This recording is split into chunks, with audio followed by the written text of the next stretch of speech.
नमस्कार। आज हम आपको एक कहानी सुनाते हैं। कहानी है ऐसी सोच की, ऐसे विचारों की जिससे हमारा अंतर्भाव प्रकट होता है।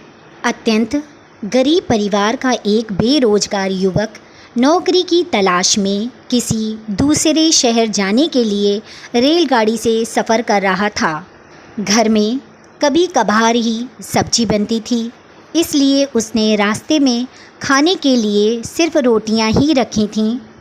आधा रास्ता गुजर जाने के बाद उसे भूख लगने लगी और वह टिफ़िन में से रोटियां निकालकर खाने लगा।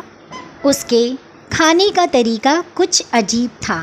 वह रोटी का एक टुकड़ा लेता और उसे टिफ़िन के अंदर कुछ ऐसे डालता मानो रोटी के साथ कुछ और भी खा रहा हो, जबकि उसके पास तो सिर्फ रोटियां थीं।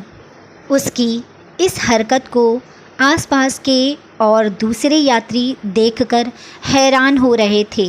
वह युवक हर बार रोटी का एक टुकड़ा लेता और झूठ मूठ का टिफ़िन में डालता और खाता। सभी सोच रहे थे कि आखिर वह युवक ऐसा क्यों कर रहा था। आखिरकार एक व्यक्ति से रहा नहीं गया और उसने उससे पूछ ही लिया कि भैया, तुम ऐसा क्यों कर रहे हो? तुम्हारे पास सब्जी तो है ही नहीं, फिर रोटी के टुकड़े को हर बार खाली टिफ़िन में डालकर ऐसे खा रहे हो मानो उसमें सब्जी तो हो।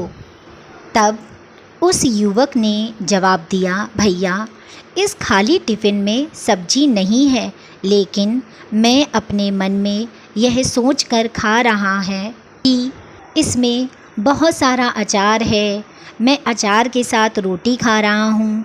फिर व्यक्ति ने पूछा, खाली ढक्कन में अचार सोचकर सूखी रोटी को खा रहे हो, तो क्या तुम्हें अचार का स्वाद आ रहा है? हाँ, बिल्कुल आ रहा है। मैं रोटी के साथ अचार सोचकर खा रहा हूँ और मुझे बहुत अच्छा भी लग रहा है, युवक ने जवाब दिया। उसकी इस बात को आसपास के यात्रियों ने भी सुना और उन्हीं में से एक व्यक्ति बोला, जब सोचना ही था तो तुम अचार की जगह मटर पनीर सोचते, शाही गोभी सोचते, तुम्हें इसका स्वाद भी मिल जाता। तुम्हारे कहने के मुताबिक तुमने अचार सोचा तो अचार का स्वाद आया, तो और स्वादिष्ट चीज़ों के बारे में सोचते तो उसका स्वाद आता। सोचना ही था तो भला छोटा क्यों सोचे, तुम्हें तो बड़ा सोचना चाहिए था। प्यारे बच्चों, इस कहानी से हमें ये सीख मिलती है, ये शिक्षा मिलती है कि जैसा सोचोगे वैसा पाओगे।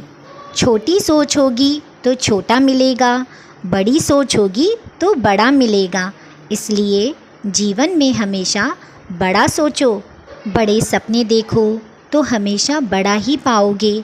छोटी सोच में भी उतना ही ऊर्जा और समय खपत होगी जितनी बड़ी सोच में। इसलिए जब सोचना ही है तो हमेशा बड़ा ही सोचो। कहानी बहुत रोचक है और बहुत अच्छी भी लगी। धन्यवाद।